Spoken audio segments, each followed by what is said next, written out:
I'm here with Ahmed and Sean. We're outside Old Trafford, 4-0 today. Plenty of Reds around as well, so I'm sure some more might jump in at any point. Lads, feel free to tuck in if you want to give your opinion. We'll start with Sean. 4-0 today. United beat Alkmaar. A game of two halves, wasn't it? Really? Yeah, first half was pretty slow. They didn't play really well, but second half, I think right after the Marshall chance, he came out and he missed that chance. Right after that, I think it was 4 goals in 10 or 12 minutes. They really picked the pace up and started moving the ball around a little bit better. What do you think was the difference in that second half to the first half? It just seemed like it was quicker. They were just moving the ball a little bit more quick from side to side, and I think Garner got in. I think Garner's the one that got stuck in on that second goal, right, and got the ball and got it to Mason. The pace of the play just seemed to pick up. They just got to play like that all the time, though. I think we talked about this in the Tottenham match. They've played really well in halves at times. They just have to do this over 60 minutes or 70 minutes, and they're pretty close to being a decent team right now. I was saying to my brother at halftime, like, the important thing is we see a reaction in the second half, because you don't want the second half to go the same way as the first half, because then it really is going to be one of those, we know the game doesn't mean anything, but you kind of lose that momentum. Yeah. Was it important to do that and keep that going? Yeah, keep it going. I mean, they've been playing well. I think it's also important now for these young kids to get involved and get some goals and get a big win under their belt. When they play the Astana and they lost in the second half 2-1, they got a lot of playing time, but they didn't get the win to come out here tonight against a pretty good AZ team who's doing really well in the Eredivisie, to come out here and win. I think that's important too. Now I think these kids know, hey, if we need them sometime in the next couple months when we're going to be having a lot of games, that they can go in there and perform. Yeah, Defo. I feel the same way, because they're second in the... You're answering a question I didn't even ask them. Oh, I'll answer it for you. They're second in the Eredivisie, so they are a very good team this season. And like the Aussie guy said earlier on, they beat Zwolle quite convincingly on Sunday. So I feared a bit tonight. If we didn't put a performance in, we may struggle against a side that are, one, clinical, and two, have very strong youth players. Stengs, Idrissi, Boadu didn't play tonight, but he's a tall option. And he'd have worried Maguire and Twanzebe hadn't even given crosses that were quality.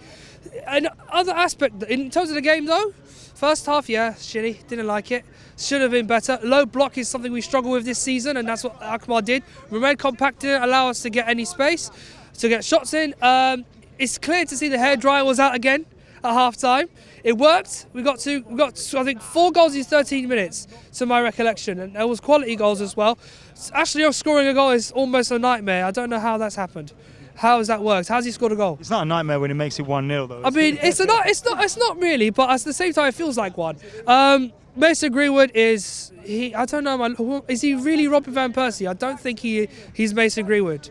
The guy plays like he's Van Persie. Both feet quality. He's taking players on with step overs, making them worried. It reminds me of when Mancini did that to Revellier in the Champions League all them years ago. It was ridiculous from Mancini. Not Mancini. He might be Mancini. It was ridiculous from Mason Greenwood tonight. I do think, though, there's room for improvement in terms of trying to be more clinical in the first half of games. We've got to improve our ability to break teams down. Because Alkmaar had their chances, yes, if they were a bit more clinical, 1-0 at half time, we're going to find it hard to break them down. Yeah, I mean, look, there are teams coming out of the Champions League. Ajax, Leverkusen. We're going to avoid them now for the next round. I hope so. I think they're seeded, aren't they? They're seeded, aren't they, Adam? They're seeded, aren't they, in the second round? So I think we'll be fine. But if we come up against opposition like that in this competition, we're going to struggle to create, to beat them and get goals early in the game. So improve our clinical ability in the first few minutes, and we should be getting more results. Go on, what was you saying over there? All I'm saying is teams like this, we should be like killing them off first half, easy all day, every day. For some reason, we're like just slacking, and I ain't got a clue why, mate. I think Pogba's done as well. He's done, he's gone. That's it. Just calling it a day with him. We need to revamp the whole. Well, no, I think midfield's done as well. Like Keane said it, Gary Neville said it, everyone said it. We got to push forward more in midfield. Like everything else is not happening. I don't know what's going on with it, but first half that should have been done 4-0 already by itself. If we need the investment, get the investment, mate. It's a big ass ground, it's a big ass everything. I'm from London as well, I'm a London boy. Come all the way down here, bruv, and it's like, mate, what's going on? First half, we should be dominated. If we're playing Real Madrid, we're playing Ajax, or someone big in Champions League, we're going to get murdered. We're still little schoolboys playing like these big boy errors, mate. Come on now, we can't be doing this, but that's my opinion, like, the way life. How do you feel with the, because obviously you say if we play Ajax, if we play Juventus, Real Madrid, we'll get beaten. I think that's obvious at this point, given where the team is. Yeah, But correct, yeah. how do you feel with the way Oli is progressing with things? To be fair, with, let's say, Ollie's stature in the club, it only gets you so far in a sense. You can either, let's say, go for, let's say, the childhood dream, Ollie's going to be pushing us forward, etc. But then you got to think logically, all right, how far is he actually really going to go? And this is a logical point of view. So we can sit here and be like, all right, cool, today was all hunky-dory, whatever, to take 4-0 win. But then when we come out, let's say, for example, the big boys, oh, wait, we've done an 8-0 loss. So it makes no sense. But some would say the last 2 games, we've shown that we can compete again. Yeah, no, I get that, I correct it. But like, you got to understand, European football's a whole different game. Messi always comes to us and he helps us. It makes no sense. Ronaldo will come to us, he'll still score, wear his heart on his sleeve as well, but like, they'll still do bits. And you got to understand. But where we are under this Oli team, how do you feel the progression has been? Because when we did play Juventus and Ronaldo, we didn't have Oli. Yeah, I know. So how do you feel the progression is under Oli? And that's what the question is. Rather than he's giving the kids confidence. Let's just give it that. Maybe he's giving the kids confidence. He's pushing them through. I can understand what he's trying to do. He's trying to replicate Sir Alex Ferguson. However, you feel that he'll get us to a certain level and not. That's it. Yeah, I don't even think right now. I don't even want to go for Poch. I'm not gonna lie to you. I just feel like we need like a proper like underdog, like someone out of the woodworks that come from manager-wise. I don't even want Allegri at one point. I just want someone that's Mourinho. Who? Nah, mate. Don't even have that banter here, bro. Don't even have that banter. But nah, you know what I mean? It's just gonna be something sweet. But look, I love this team from day one, and back in then was all like Giggsy and like everyone else. But the way we're going right now, like it's like a lot of hearts and lows, ups and lows and lows. We're gonna have to get used to the ups and downs of this team. Innit? Yeah, you know what I think today too, like you were talking about with Matic. You know, obviously he's going to go in January. You know, there's some players that were playing today that are going to go. Probably Phil Jones and some of these guys, and it's just part of the process of keep getting rid of these guys and keep bringing people in. I mean, the important thing is you got to bring some people in, which it seems like maybe they're going to do. But you know, if they can start getting rid of those guys and maybe bringing some reinforcements in and keep playing these younger guys, I think they're in. Yeah. Fred's a yo-yo, mate. How are you being a yo-yo, bro? We're Man United and we got a yo-yo player like Fred. Like, come on, bro. First of all, I'm going to defend Fred, I'm afraid. I will defend him. Okay, 52 million is a price tag which is heavy on any player's shoulder. Listen, hold on. You're pro. On your FIFA right now. I don't even play FIFA, so don't ask me. No, I don't play any PlayStation, don't ask me that. On your GameCube. I watch real football. I can't say no more, man. I watch real football, okay? In real football, Fred started out badly. He didn't have a particularly good first season.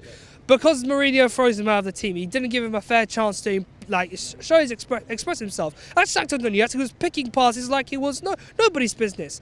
Over time, Solskjaer has found his strengths. He's used whatever good niches he has and it puts them into the game. Saturday, for example, against City, every single time you saw either De Bruyne or any of the midfielders in possession, he's instantly there alongside McTominay. They're always getting the press on. They're not allowing them to have space and time. In the last few games, I've seen a big improvement in him. And that's the thing, people aren't patient with Solskjaer. And I've been banging on about it all season. You need to keep calm. Like Mbappe said, calma against against when we play PSG, and look what happened there. So, put it this way. There's time for everything. You don't jump the gun before the checker flag has fallen. We're near. Look, it's this. How much time do you need? He was said because no one's gonna pick you up on a mic. No, hold on. Here's what's gonna happen. Yeah, sure. Come in. Look at Klopp with Scousers. How bad were their first 3-4 years that he were with them? Look at them now. They're flying. I hate to say it, but they're flying. Look at them now. They're brilliant. You need to give him time. You need to give Solskjaer time. Look at Pep. I know his first only one season, but his first season he was shy. I know he got a lot of money to spend. Second season, brilliant. Third season, brilliant. You need to give these managers time. It's not good manager. Sack him. We've had Mourinho, serial winner. Van Gaal, serial winner. Do you know what I mean? They've struggled. Yeah, they've struggled. They've not won it. Well, Preaching patience. Yeah, patience. Yeah. The key thing I want to stress to fans, people who are, whether they are Ollie in or Ollie out, and I know what side I'm on, is that you cannot, again, don't jump to a conclusion because we lose a game by the slender margin or by bad luck, okay? The side here is learning, it's improving every single day under this manager, and he knows what it takes to play for this club. So you need to understand that if we're going to be back where we belong, at the top of the table, you're going to need to be patient. Yes, if it means we get no investments in January or whatever, so be it. We'll get there eventually. And if you look at his first transfer window, Maguire, Wan-Bissaka, James, they've all been brilliant since they've come in. Give him 2 or 3 more transfer windows. Let him get another 3, 6, 9 players in. Then judge him. Judge him. Let him get at least half a team in. Then judge him.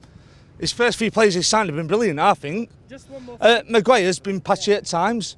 But is that because his partner's been dodgy at him at times, Lindelof? Because Lindelof has been dodgy this season at times. Get a good, solid partner aside of Maguire, you've got a good partnership there. I think Lindelof could be a good, solid partner win, but this season he's been up and down, he's been patchy. But like I said, give him a couple of transfer windows, Solskjaer, then get another 4, 5, 6 players in, let him get at least half a team, and then judge him on their performances. Because at the minute, he's got youngsters and players that aren't his players that he's brought him, so... And he's a legend, so just give him time. That's all I'm saying. Just give him time. Quickly, just Come on, 'cause you've had about 2 hours. I'm about to go home. Listen, it's basically trust in the process. He's doing well. You said process. Louis Van Gaal said that. Sorry, you gotta go now. Now we know what you're saying. All right, thank you. Go on. You want to say it? Yeah, 13 goals in the last 5 matches right now. So obviously they're doing something right. So they just got to keep going like this. Just shore up the back, and I think they're in the right direction. I'll give you a chance to respond because you never had one then. All I'm going to say is this. Before we used to sign players like Vidic, Rio for like dirt cheap and then made them into like big boy players. Now we're getting these mediocre Isn't that players. what we're trying to do right now? Bro, come on. Name a Would big... you have called Vidic and Evra mediocre after their first month? £30 million, most expensive defender at world at the time. Yeah, but that's what I'm Who saying. signed? It was not dirt cheap. But you got £30 we made that in we made that in shirt sales within an hour with Rio.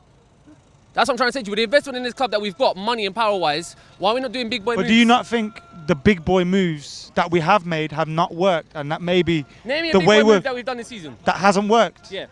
We've made a lot of big boy moves in the past that haven't worked over the I'm years, gonna be honest, and now we've got someone that is actually Trying to, changing the change way. it, yeah. And because in the past, I've often said this: we don't sign Galacticos, we make Galacticos. Yeah, I agree with that. And so, I agree isn't that what 100%. he's trying to do? No, I agree with that 100%. But like, you gotta understand, would you call Fred a next tier Galactico?